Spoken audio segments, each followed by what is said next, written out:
Oh, ini pakai tangga yang bisa ini ya, bisa bergeser ya. Ya, konsepnya tangga ini Pak, tangga ke kanan. Jawa ke kanan. Oh, mantap. Ya, Bapak Ibu sekalian, kembali bertemu dengan saya di BFC Mini Farm. Dan Bapak Ibu sekalian, pada hari ini saya akan mengunjungi salah seorang yang bernama Bapak Randy Stefanus. Beliau merupakan klien saya, dan hari ini kita akan mengirim lobster indukan yang beliau pesan. Sekaligus juga kita akan melihat kolamnya seperti apa. Ya, ini juga sebuah kolam yang menggunakan terpal bertingkat-tingkat dengan sistem yang lebih canggih begitu ya. Nah, kita akan lihat sekaligus juga kita akan mengantar indukan yang dipesan dan pakannya. Nah, ini coba kita lihat ya. Ini indukannya. Nah, ini ada indukan-indukan, ada 100 ekor jantan dan juga 100 ekor betina. Nah, Bapak Ibu sekalian, saya menggunakan keranjang buah ini karena kita pengirimannya tidak terlalu jauh dan juga menggunakan AC. Jadi di dalam mobil yang ber-AC ini kita bisa menggunakan packing keranjang buah dengan lapisan busa di bagian bawah untuk mempertahankan kelembapan ya. Baik, Bapak Ibu sekalian, mari kita berangkat. Ya, Bapak Ibu, singkat cerita akhirnya saya sudah sampai di Kota Bogor. Ya, halo Pak Randy, apa kabar? Baik. Lama nggak berjumpa nih ya. Ya. Terakhir waktu itu pelatihan tanggal berapa waktu itu ya? 24 April Pak. 24 April ya. Oh, jadi dari sejak 24 April terus kemudian ada bikin Ya. di sini ya. Ya, langsung kita praktekkan. Oke, yuk coba kita lihat kayak apa nih. Ini Bapak bikin kolamnya pakai kolam terpal. Ya, kita pakai kolam terpal. Di sini ada kolam terpal yang bertingkat. Ini ukurannya 1x2, 8 tingkat. Waduh, 8 tingkat ya. Ya, ke belakang ada 4 ya. Jadi total ada 32. Ini setiap kolam berapa tinggi Pak terpalnya nih? Terpalnya 30 cm Pak. Oh, 30 cm. 30 cm. Air kita setel di sekitar 10 cm. Iya. Ini cuma 1 tingkat. Jadi memang buat. Oh, di sini juga ada kolam yang di atas lantai nih ya. Ya, betul. Ini 30 meter persegi buat kolam pembesaran. Iya. Jadi di situ juga masih ada lagi kolam buat pembesaran lagi 8 tingkat. Oh, ini pakai tangga yang bisa ini ya, bisa bergeser ya. Ya, konsepnya tangga ini Pak, tangga buat wine itu loh. Kalau Bapak pernah lihat yang orang naruh rak wine, nah ini ya kayak gini tangganya. Kalau yang saya lihat di kolam yang Bapak yang di mana di Jawa tuh yang tingkat kan dia kan terlalu ada lurus-lurusnya ya. Iya. Terlalu apa? Kita tekan-tekan kayaknya kan kita bisa geser-geser. Betul. Saya ambil konsepnya sih saya rubah dikit gitu. Oh, Saya terinspirasi sama kolam yang susun yang Bapak video itu Pak. yang 10 tingkat itu ya. 10 tingkat. Nah, Iya. Ya, terus kebetulan di daerah sini kan Jabodetabek kan harga tanah juga mahal. Gimana kita ngakalinnya karena si lobster ini kan harus kepadatannya harus dijaga banget nih, nggak boleh terlalu padat ya kan. Sedangkan Betul. tanah di sini mahal kan. Betul. Jadi ya kita ngakalinnya naik ke atas gitu. Kurang lebih sih saya sekitar 500.000 lah Pak jadinya per meter Pak, per meter kolam. Oh, harga biayanya ya? Biayanya gitu. Dibandingkan kita nyari tanah di sini udah ada yang 500.000. Coba Mas, geser Mas. Pengen lihat kayak gimana gesernya. Oke. Ke kanan. Coba ke kanan. Oh. Gitu. Mantap. Kalau ini bisa copot-copot Pak. Oh, buat kita lagi di mana? Oh, tergantung mau di mana bisa dipindah ya. Iya. Jadi nggak ngangin pala Pak. Oh, jadi 3 tingkat ini tinggal mau tergantung mau lantai berapa. Nah, ini bisa copot sih, kita punya banyak ininya Pak. Iya. Mau dipasang semua juga bisa ya. Bisa, nggak ada masalah. Wah, ini sistemnya luar biasa nih ya.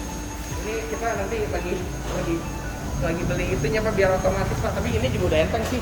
Maksudnya otomatis gimana, Pak? Jadi nanti dia kita tinggal pencet tuas nanti dia gerak sendiri. Oh, Pakai itu apa namanya voice otomatis itu. Nah, saya udah lihat sih kemarin videonya, saya mau ikutin. pakai mesin gitu. Pakai mesin buat tarikan kerekan itu loh Pak. Oh, ya. Kalau otomatis. Jadi satu tangga ini buat ngebersihin seluruhnya ini ya. Ya, tuh pakai kanan juga. Ini juga konsepnya tangga sama. Cuman Ini- karena bangunannya belakangnya ciut, Ah. tangganya kecil ini Pak. Oh, ini berapa tingkat sama ya? 8 tingkat, 8 tingkat juga ya? 8 tingkat juga. Kita pakai katakan di bawah terpalnya kita pakai bahan-bahan sisa kerjaan kita Pak, kan kita dasarnya kan kontraktor interior. Iya, Jadi iya, kita iya, banyak iya. potongan-potongan triplek tuh Pak di atas. Ah. Nah, kita aquaproofin lagi, terus kita taruh terpal lagi buat dasarannya, Ah. baru terpal kolam. Jadi kita memanfaatkan waste. Oh iya itu ya, kita ada bekas papan Ya, atau apa itu ya? Papannya belang bentong. Ini saya cobain Ah. pakai bambu juga, mana yang lebih terbaik gitu. Kita lagi riset juga. Kalau pakai triplek aja kan Mhm. kita Itu di aquaproof lagi ya tripleknya? ya, aquaproof lagi Pak. Oh ini bawahnya ada bambu. Oh ya bambu ya. Tapi itu saya tetap ditopang sama ada besi juga ya. Ada besi juga. Ini besi holo berapa nih? 4x4 Pak. Oh, 4x4 ya? 2 mili. Oh iya tebal ya. Tebal. Ya. Coba kita lihat ya. Oke. Oh ya ini tangga yang sama kayak tadi. Tangganya bisa ke atas. Bisa didorong ke belakang. Ya. Wah ini benar-benar dimaksimalin buat lobsternya ya. Belakangnya, depannya ciut Pak. Saya ngitungnya dari belakang kemarin. Oh. Bangunannya nggak siku. Iya ya, tapi belakangnya sih agak sedikit lebih besar ya nih. Ya, belakangnya 60 Pak, depannya Iya. 30. Oh. Oke. Ya. Jadi ini jadi satu ya kolamnya ya. Ya, kita biar manjang dia. Ini berapa meter kali berapa meter, Pak? Ini 2,4 kali 12. 2,4 kali 12 meter ya? Iya. Jadi sekitar 30 meter persegi. Oh. Iya. Iya. Jadi 30 meter total persegi. 8 jadi 240 ya. 240 Iya. Seluruhannya ya? Ya, 240 meter di tanah yang tanah ini cuma 13 kali 3,5. Berapa Jadi tuh? tanahnya sendiri sekitar 45. 45 Nah, jadinya 240 meter persegi Ya, ya jadi kolamnya. kurang lebih nge-upping 5,5 lah Pak. Oh. 1 meter persegi tanah Ah. bisa naik ke atas, kita buat jadi 5,5 meter persegi. Oh, iya. Gitu perbandingannya. Gitu. Iya. Kurang lebih. Ini kebetulan memang udah ada gudang yang cukup tinggi ya. Ya, ceilingnya kita 4 meter setengah ya. 4 meter Jadi setengah. 8 lantai ini 4 meter Pak. Oh. Karena kita satu lantai 50 Pak, kita maksimalin. Oh, ini jarak dari ini ke ini 50 ya? Iya. Dari besi ke besi ya? Betul. Ya. Betul. 50 ke 50, terus terpalnya sendiri sekitar 30, airnya sekitar 10-an. 10-an ya? Jadi tengah-tengahnya kosong, luas, dia bisa bergerak nih buat para burayak biar semoga bisa cepat tumbuh Pak. Iya. Gitu. Ini belum dipasang gelembungnya belum ya? Udah Pak, udah. Oh, sudah? Ini bawah yang bawah. Oh, oke. Ini kan yang Bapak ajarin kemarin di pipanya dikelilingin, Ah. terus ditanam, ditaruh bawah tuh. Oh, iya. Nah, Cuma pakai batu oksigen lagi ya memang ya? Iya, pakai batu aerator biasa. Oh, ya oke. Iya. Oke. Ini belum tenggelam total ya? Ya, si batunya di situ. Oh, si batunya yang tenggelam total. Pipanya, pipa aeratornya melengkung di situ. Oh, oke. Tapi gelembungnya sih sampai dasar ya? Iya. Iya. Melayang dia pipanya sudah ada pemberat. Ini yang indukan Pak, ini kalau indukan yang lagi pada ini bertelur. Oh, yang betul. Ya, ini bertelur. Nggak nunggu netes ya? Iya. Oke. Lepasnya langsung enak di sini. Iya. Paling ntar di tengah-tengah ditambahin pipa yang ada sedotan-sedotannya buat tempat si berat. Rencana mau untuk ngebersihin kotorannya gimana, Pak? Disedot Pak. Disedot langsung dari sini ya? Sedot pakai mesin pompa sedot. Oh, oke. Jadi kita udah ada pompa sedotnya panjang gitu, bisa Ah. dipendekin, bisa dipanjangin tergantung kebutuhan. Nggak pakai gravitasi? Ya bagian nanti pakai gravitasi, Oh, tapi oke. kalau buat lebih enak nyedot makanannya enakan pakai pompa Pak, lebih Oh. cepat, lebih ngisepnya lebih cepet kalau Jadi gravitasi. nggak terlalu lama ya? Iya, kadang-kadang ya lama lah gitu. Ya. Kayak gitu. Oke, yuk kita lihat lagi yang lain. Jadi kira-kira biayanya sekitar 500.000 per meter persegi ya? Iya. Berarti ya secara kasar berarti ini 240 meter persegi kali 500.000 lah gitu ya? Iya. Oke. Udah sama terpal-terpalnya udah terpasang sampai aerator, sampai listrik. Ya. Wah, nanti bisa menerima jasa pembuatan ini juga ya? Ya, rencana sih kalau kita ada tujuan ke sana, kita juga support indukannya, support kontraktor Pembuatannya juga ya? Iya. Betul. Di sini mungkin di Jabodetabek bisa lebih menguntungkan ya. Iya, karena menghemat tempat kan? Ya, menghemat tempatnya sih, tanahnya mahal. Betul, kalau di daerah kan mungkin lain urusan. Iya, lain cerita. Nanti ini juga mungkin ada rencana mau dibikin bertingkat juga ya? Iya, sama persis kayak itu 2 tingkat yang 30 meter persegi, 8 tingkat lagi, 2 set di sini. Satu lagi yang set kanan ini yang kecil. Oh. 1 kali 2. Ya. Rencana sih di belakang juga kalau nanti emang ada kebutuhan ya di belakang kita bisa. Masih ada tempat lagi ya? Ada lagi nanti belakang. Iya.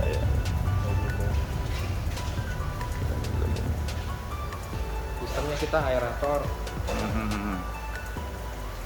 Dikasih pipa pralon biar lobster nggak manjat ya. Ya, dia nggak dicapit. Kalau paralon gini kan nggak bisa capit dia. Betul. Karena kan nggak lentur ya. Iya, betul.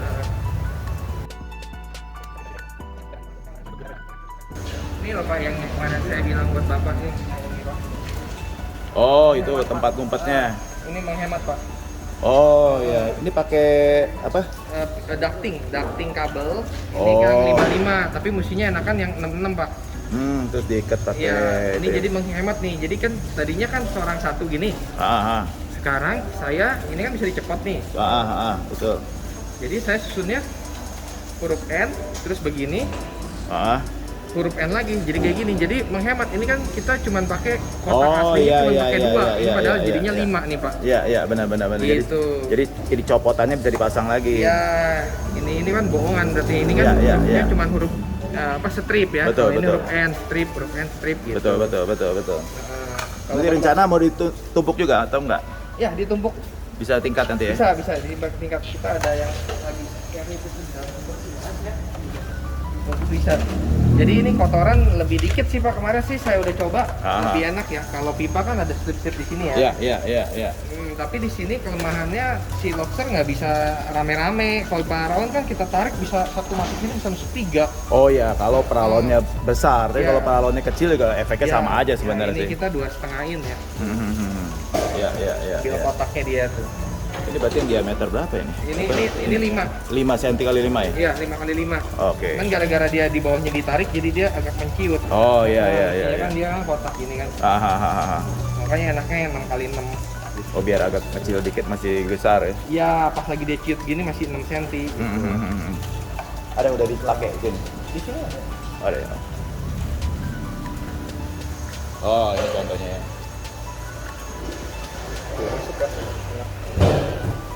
Secara harga gimana Pak? Ducting ini lebih... Secara harga kan karena murah. dia di model susun kayak tadi jadi lebih murah Pak, lebih sama lah sama. Oh kayak jadi pipa. dipakai itunya dipakai buat itu ya? Oke, mungkin perkenalan dulu ya dengan Bapak siapa ini? Dengan Randy Pak. Pak Randy ya? Ya. Oke. Pak Randy backgroundnya bergerak bidang apa usahanya sebenarnya Pak? Saya awalnya dari kontraktor rumah, kontraktor interior ya kurang lebih toko juga kita. Oh ada toko juga? Triplek, toko HPL, toko Oh triplek, aksesoris. HPL dan sebagainya. Oh pokoknya berhubungan dengan itu ya? Dengan Interior ya. Interior ya? Oke. Betul. Nah kemudian kok tiba-tiba dari itu bisa berubah menjadi piara lobster? Maksudnya bukan berubah, maksudnya ada tambahan usaha lobster tuh gimana ceritanya Pak? Ya saya kan itu Pak mempelajari saham juga. Oh ada saham, terus? Jadi pas lagi prospektus Goto tuh. Goto ya? Ya Pak Patrick Waluyonya ditanya sama MC-nya. Pak, next Goto apa? Dia dengan cepet dia nggak mikir lagi, next Goto is e-fishery Pak. Oh, perusahaan. Jadi setelah Goto itu di masa depan nih yang akan berkembang itu menjadi e-fishery unicorn ya? Menjadi unicorn adalah e-fishery. Yaitu startupnya grup mereka itu, grup yang pemilik North Star Group kita ininya nama venture-nya. Itu dia punya e-fishery dan dia ini tentang udang Pak. Oh jadi e-fishery itu sebenarnya apa tuh Pak? Kurang lebih ya dia startup untuk perikanan aquaculture yang mensupport para petani-petani udang di daerah-daerah, dikasih makannya, dikasih pinjaman, dikasih pakan otomatisnya, jadi terus dibeli juga hasil panennya. Oh oke. Jadi Gitu. Bapak melihat bahwa ini kedepannya di masa depan itu yang berkembang setelah Gojek dan sebagainya itu justru hal-hal yang berhubungan dengan perikanan. Betul, perikanan. Oke. Nah, oleh karena itu saya riset-riset, saya juga udah join e-fishery. Tapi kan di sini yang bisa kita ternakan lele. Nah, lele terlalu persaingan terlalu ketat, pakan terhadap harga jualnya juga terlalu mepet gitu Pak. Terus saya riset lagi yang kita bisa lakukan ya itu adalah lobster. Lobster air tawar ini gitu. Jadi peluangnya masih terbuka seperti di video-video Bapak sebelumnya juga sangat-sangat bagus dan meyakinkan. Jadi oleh karena itu saya juga jadi tertarik untuk mempelajari lebih lanjut. Kayak gitu. Lalu kemudian Bapak ikut pelatihan yang saya adakan, kemudian Bapak mulai coba bikin kolam-kolam bertingkat dan seterusnya ya. Karena kan saya kontraktor basicnya Pak. Background kontraktor itu makanya bikinnya sesuatu yang berbeda dari yang lain gitu ya. Iya, tambah kan Bapak yang tahun lalu juga ada yang kolam 10 tingkat ya. 10 tingkat, 10 tingkat di Jawa, di Brebes. Ya, jadi itu wah ini bisa banget dibuat nih. Dan saya juga ada lahan kosong dan udah jadi atap sama temboknya. Jadi ya saya tinggal naikin ke atasnya aja. Itu sih saya ngelihatnya ada saya bisa coba. Lalu dari yang Bapak udah lihat contoh itu, Bapak sempurnakan lagi ya? Ya, belum bisa lebih sempurna sih, tapi ya seenggaknya untuk buat kebutuhan saya lagi coba, saya riset trial error, ya kita masih berjalan ke arah sempurna sih Pak. Masih kita banyak belajar lagi. Yang saya lihat kan dari sistem tangganya ya diperbaiki, kemudian juga penyedotan kotoran, terus rangka besinya, rangka bawahnya gitu ya. Oke. Iya, tatakannya kan kalau di video Bapak yang di Brebes kan melendut banget tuh ya. Karena dia mungkin salah pemilihan material lah waktu itu awalnya. Nah, ya itu kita daur ulang material sisa potongan triplek kita, ya bambu-bambu gitu ya. Kita trial error ya dari bahan palet juga ada Pak. Bahan kayu paletnya. Buat kayu palet. Karena kan itu lumayan tuh bagian tatakan itu cukup kalau pakai GRC yang 9 mili cukup mahal kan. Ya kita sih ngikut aja kalau disuruh buatin, tapi kalau buat sendiri kan kita ada banyak barang ya kenapa kita nggak manfaatin kayak gitu sih. Jadi bisa dicari material yang lebih terjangkau lah begitu ya. Jadi kalau lain kali misalnya ada orang yang kemudian mau minta tolong gitu, Bapak bikinnya juga bisa lah gitu ya? Bisa, kita ke arah sana juga lagi kita trial error berdasarkan pengalaman kita biar orang lain nggak ngikutin kesalahan kita juga sih Pak. Iya. Dengan biaya mungkin kurang lebih berapa tuh ya biayanya? 500.000 per meter. 500.000. Sudah termasuk itu berarti rangka besi, lalu terpal, lalu alasnya. Kemudian apa lagi tuh Pak? Sama aeratornya kita sistemin. Sistem aeratornya. Gitu. Termasuk mesin gelembungnya? Iya, termasuk juga. Oke. Ya, gitu. Termasuk indukannya? Indukannya belum, Pak. Indukannya bisa ke Bapak Junjung juga. Saya masih muter-muterin indukan saya juga, Pak. Iya. Baik. Iya. Rencana sih ke depan gitu. Jadi udah baru berapa lama sebenarnya ya Bapak ya? Mulai coba dari awal mulai pelihara gitu, belajar sebagainya? Dari belajar kan dari Bapak yang 24 April itu kan? 24 April itu, terus mulai pelihara. Mulai beli itu kurang lebih Mei ya, Mei berarti sebulan dari kemudian. 24 April 2021 ya? 2022 Pak? 2022? Baru April, 50 hari lah, 60 hari. Mei, Juni, Juli, baru 3 bulanan ya? Iya, kalau ya semenjak belajar ya 3 bulanan. Oke. Ya, tapi kalau mulai benar-benar belajar sendiri sebelum training ada juga ya? Sebelum training saya cuma baca-baca buku PDF gitu, lihat-lihat di YouTube. Banyak sih saya mah YouTube-nya sering banget lihat YouTube orang. Jadi seluruh yang Bapak sudah bikin ini dikerjakan dalam waktu 3 bulan ya? Nggak nyampe sih Pak, kalau mulai rangka ini kan kita mulai sekitar 1 Mei lah kurang lebih. Enggak dong. 24 Mei kan kita datang pertama, kita baru mulai nyusunin ke atas itu sekitar 1 Junian lah kurang lebih. 1 Juni ya? Junian. Berarti tergolong cepat juga ya? Karena ya sebulanan lebih ya? Ya mestinya sih bisa lebih cepat lagi Pak, karena kita pegawainya ketarik-tarik Pak, ketarik kerjaan interior, kerjaan utama, jadi ya kita harus bagi-bagi waktu lah. Iya. Yang penting nggak diomelin customer Pak, gitu dulu. Ini ya, interiornya ya. Kalau lobster kan nggak bisa marah-marah ke kita Pak, paling marah-marah juga nggak mau makan, terus besok mati, ya udahlah. Kita liatin lengkap kan dia, stres. Iya. Oke Pak Randy, jadi kedepannya harapannya gimana nih Pak, buat kolam lobsternya atau farm, atau usaha lobsternya ini Pak? Ya, harapan kedepannya kita bisa lebih menggiatkan, membantu semua stakeholdernya di lobster air tawar Indonesia ini biar bisa lebih berkembang lagi Pak. Kita bisa bantuin kolam bertingkat susun. Kalau misalnya yang di Jakarta kendala di lahannya segini-gini aja, ya kita susunin seperti ini kayak gitu. Terus kita juga semoga bisa lebih banyak lagi, kita bisa makan di mana-mana kan, restoran lobster air tawar ya kan. Karena kalau saya sih rasain lebih enak dibandingkan udang ya. emang nggak selegit lobster laut ya, tapi kan ini lebih sehat ya karena kan kadar kolesterolnya tidak terlalu tinggi karena kan air tawar kan. Ada rencana juga ke depannya untuk selain daripada produksi lobster di tempat ini, ada mungkin masuk ke bisnis restoran atau gimana? Karena kita juga emang ada kenalan untuk buat distribusinya Pak ke restoran seafood. Dia ada 10 cabang ya, kita rencana mau jualin ke sana sih. Dari sana mungkin orang-orang pada lihat bisa jadi lebih berkembang lagi Pak. Karena biasanya di sini lobster racer baru ada di buffet hotel-hotel mewah aja ya Pak ya. Betul. Kalau di restoran seafood gitu masih kurang lah. Ditambah kan regulasi baru ya, lobster laut di bawah 200 gram kan nggak boleh dijualin ya Pak katanya ya. Iya gitu. Oke, baik Pak. Mungkin sementara itu dulu ya, Pak Randy ya. Iya. Oke, kita salam lobster dulu ke yang nonton YouTube nih ya. Oke, 1, 2, 3. Salam lobster. Salam lobster. Salam lobster. Bapak Ibu bisa mendukung channel ini dengan klik like, subscribe, dan share kepada orang-orang yang membutuhkan untuk majunya lobster di Indonesia. Salam lobster.